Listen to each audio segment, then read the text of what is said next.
Muy buenas a todos. Versalles vuelve a ser noticia. Esta vez Inglaterra, Italia y Francia han firmado lo que parece ser el fin de la Gran Guerra. Una cláusula por los alemanes denominada Der Diktat pondrá fin a estos 5 años de terribles sufrimientos. Ahí está nuestro compañero Jacobo. Jacobo, ¿qué tal va todo? Antonio, estamos hoy el 28 de junio de 1919 a la salida del Salón de los Espejos en el Palacio de Versalles, en la capital de Francia, que es París. Acaban de salir los principales representantes de los países que han tomado parte en esta gran guerra. Se cumplen exactamente 5 años desde que se desencadenó una de las mayores guerras de la historia. También se cumplen exactamente 5 años después del asesinato del archiduque Francisco Fernando, uno de los principales acontecimientos que habían desencadenado la guerra.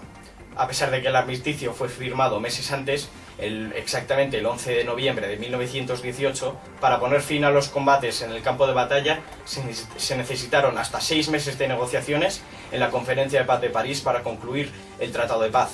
De las muchas disposiciones del tratado, una de las más importantes y controvertidas estipulaba que Alemania y sus aliados aceptasen toda la responsabilidad moral y material de haber causado la guerra y, bajo los términos de los artículos 231 y 248, deberían desarmarse, realizar importantes concesiones territoriales a los vencedores y pagar exorbitantes indemnizaciones económicas a los estados victoriosos.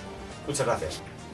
Bueno, y como ya hemos mencionado antes, los alemanes no se lo han tomado muy bien, lo han denominado Der Diktat, como he oído. ¿Qué significa eso? Estás en lo cierto, Antonio. Alemania se ha tomado este asunto como si fuese una especie de venganza por lo ocurrido en la Gran Guerra. De hecho, llaman a lo impuesto en Versalles Der Diktat, que significa la imposición. Gracias, Jacobo. En París está nuestro enviado especial Ignacio Sangrador. Ignacio, ¿cuál es la situación de los franceses? Buenas, Antonio. La tristeza invade las calles de París y el luto se puede palpar en el ambiente debido al 1,3 millones de muertos y a los numerosos heridos y mutilados en esta gran guerra. Esto va a provocar un estancamiento de la economía y solo se podrá salvar y solventar debido a las indemnizaciones propuestas en Versalles. Aunque también es cierto, Antonio, que se puede respirar un aire de paz, tranquilidad y alivio y felicidad después de estos 5 años de grandes sufrimientos. Gracias, Ignacio. Te despedimos. Buenas tardes. Bueno, y ahora con nosotros tenemos al estimado profesor White de la Universidad de Oxford. Sebastián White, ¿cómo estás? Muchísimas gracias, Antonio, que sepa que siempre es un placer para mí pues poder hablar aquí en el plató. Para mí es un honor, ya que pues, soy especial en este tema, lo he estudiado mucho y me encanta. Entonces, bueno, me he especializado mucho en esta última gran guerra y ciertamente es una guerra que supone un antes y un después, no solo en la historia política, sino también en la economía y en el modo de hacer la guerra. Bueno, para aclararnos un poco más, podrías empezar por el tema de armas, militares y demás. ¿Cómo has visto el tema de la Gran Guerra? ¿Qué tal ha estado? De acuerdo, pues empezaré hablando sobre la innovación armamentística y bélica en esta guerra. Sinceramente no estoy de acuerdo con que yo empiece abordando este tema, pero si lo has decidido tú así, pues estoy siempre de acuerdo con lo que tú digas. Sobre la nueva guerra hay que decir que aparece por primera vez lo que se llama tanque o carro de combate blindado, que son unas máquinas con orugas, ¿no? Con orugas que están hechas con metal blindado, pesan mucho, aproximadamente 12 toneladas, y que tienen ya sea fuego de ametralladora o ya sea una batería de artillería dentro con especialistas manejándolo. ¿Esto por qué se usa por primera vez este tipo de carro de combate, como si lo podríamos llamar? Pues básicamente fue inventado por los británicos, que de hecho, bueno, voy a contar una pequeña anécdota de por qué se llama tanque, que es que se supone que era al principio de la guerra un arma secreta de los británicos. Entonces, para que se guardase ese secreto, se les dijo a los trabajadores de las fábricas que estaban construyendo tanques de agua. Por lo tanto, se quedó en tank, que es tanque en inglés, y en eso se quedó. Luego, más tarde, lo aprovecharon los franceses y elaboraron su propio modelo de tanques, que se llamaba Renault FT-17, y los alemanes también hicieron uno propio, pero lo hicieron un poco más tarde. Entonces, esto servía para atravesar las trincheras y era básicamente un apoyo a la infantería para resguardarse el fuego ametralladora que salía desde las trincheras alemanas, ya que, como acabo de decir, las ametralladoras también no era un arma nueva, pero es la primera vez que se usa en un conflicto pues muy globalizado. Y se usó ampliamente y los alemanes sacaron una serie de ametralladoras que consiguieron que no se estancasen y tuvo mucha influencia en los ejércitos.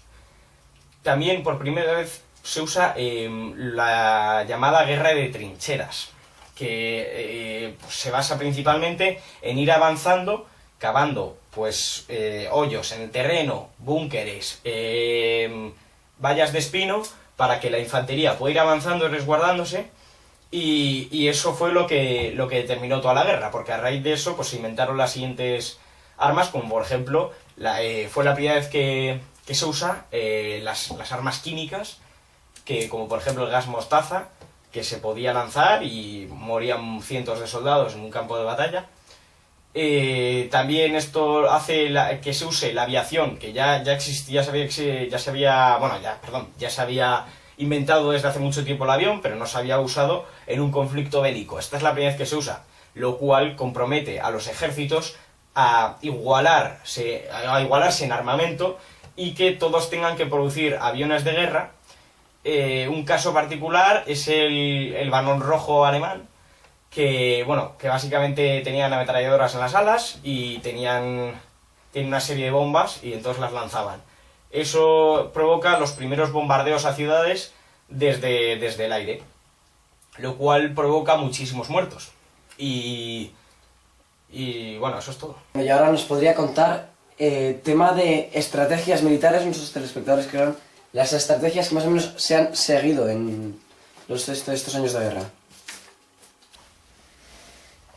Pues sí, con respecto a las tácticas de guerra, pues antes de la guerra los altos mandos alemanes ya tenían planeado la táctica que querían utilizar.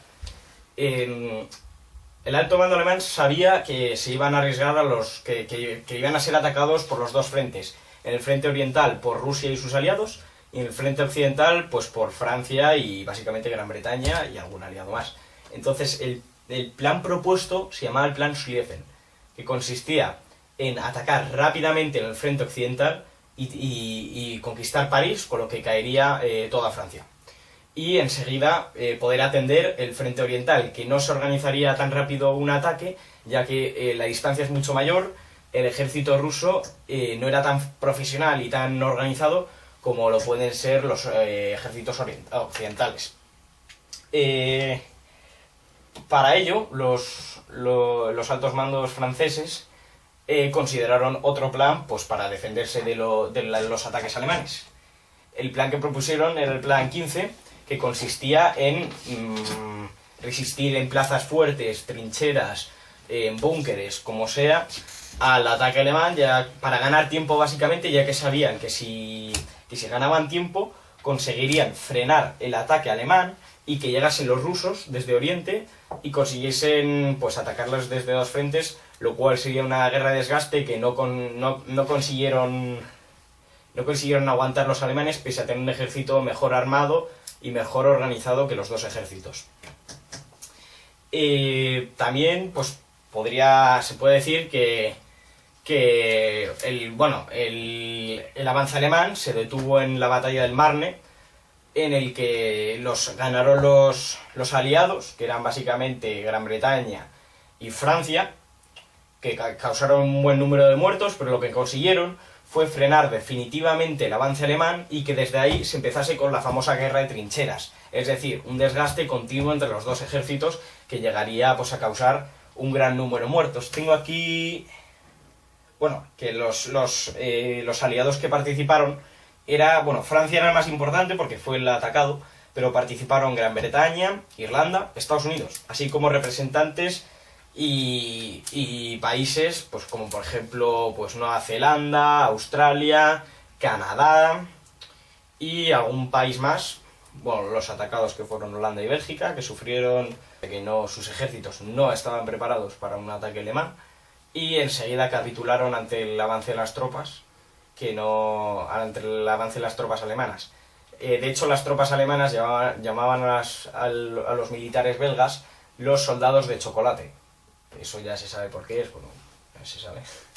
Y bueno, era parte de su plan avanzar por el norte, es decir, no por la frontera de Alsacia y Lorena, que por cierto ahora por el armisticio ha pasado a ser tierra de Francia, no por Alsacia y la Lorena, sino por el norte, por Bélgica y los Países Bajos, que no tenían unas defensas muy adecuadas, pero al final pues se consiguió detener su avance. Muchas gracias, señor White, siempre es un honor tenerle con nosotros y bueno, esperemos que no se vuelva a repetir, ¿no? Bueno, muchísimas gracias por invitarme, ha sido un placer estar aquí con todos ustedes y esperemos que estos conflictos no vuelvan a pasar. Muchas gracias. Bueno, y esto es todo por hoy. Mañana les esperamos con más noticias. Respiren tranquilos, la Gran Guerra ha finalizado. Un saludo.